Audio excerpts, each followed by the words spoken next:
Cannes, donc, c'est une ville du littoral méditerranéen. C'est une ville qui est tournée vers la mer, qui est tournée vers l'international, qui a une identité assez magique parce qu'elle est à la fois très locale, très provençale, mais aussi extrêmement cosmopolite, internationale. C'est une ville d'événementiel, c'est une ville d'habitants avant tout. C'est une ville qui est très contrastée, tout est exacerbé.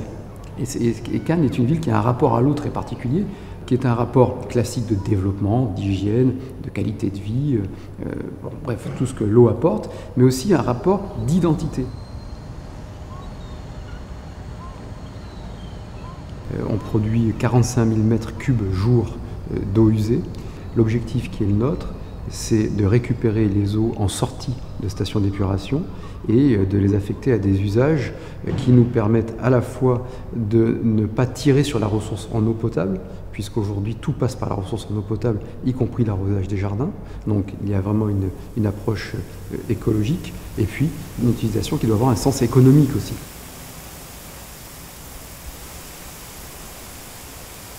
La finalité, c'est d'arriver d'avoir une gestion optimisée, équilibrée, j'allais dire intelligente de la ressource en eau et de considérer les eaux usées comme une ressource complémentaire.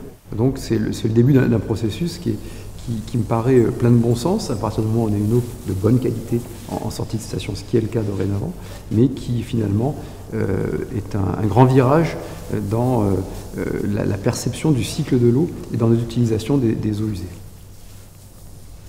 L'eau qui sort de la station d'épuration de Cannes présente l'avantage d'avoir un niveau de rejet en polluants beaucoup plus faible que les stations de technologie classique et en plus donc d'avoir un rejet sans bactéries.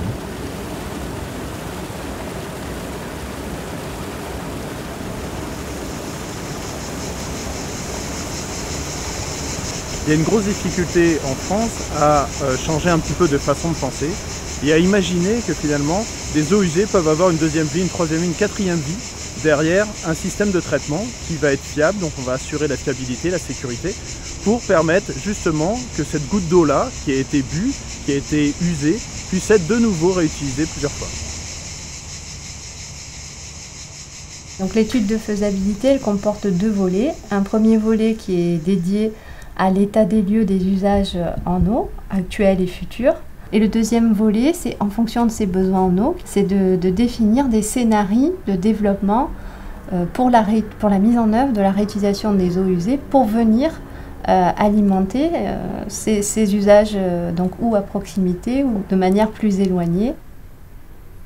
Bien, les bénéficiaires, ça peut être à la fois la sphère publique, par les services techniques municipaux, les services des espaces verts, pour l'arrosage des terrains de sport également, ou encore pour des privés même, donc ça peut être des usages bien identifiés comme les golfs qui sont consommateurs d'eau, puisqu'ils ont un besoin en eau estimé de l'ordre de 5000 m3 jour. Et puis les agriculteurs qui sont également présents dans la basse vallée de la Siagne. Donc ça, ce sont les usagers directs. Il ne faut pas oublier également que le milieu en lui-même, les milieux aquatiques, pourraient être aussi bénéficiaires de cette solution en développant du soutien d'étiage du cours d'eau. Engager une démarche d'étude de projet de réutilisation des eaux, c'est-à-dire établir les scénarios ou les options du futur pour que l'ensemble des acteurs d'un territoire soient servis sur une ressource en eau qui va diminuer et devenir rare, c'est faire preuve d'anticipation. Donc c'est assez courageux finalement pour des responsables finalement politiques ou institutionnels sur des bassins avec une tension si importante sur l'eau et sur son usage, d'aller vers la nouveauté et de faire partie des premiers acteurs et ambassadeurs finalement de cette nouvelle façon de penser l'économie de l'eau. Alors je pense que les mentalités sur le fait de réutiliser une eau qui vient d'une station d'épuration, les mentalités peuvent changer. Je pense que si on démontre qu'avec de l'eau usée, avec un très haut niveau de qualité, on peut avoir finalement le même bénéfice, je pense que petit à petit, avec les changements de génération, ça paraîtra une évidence.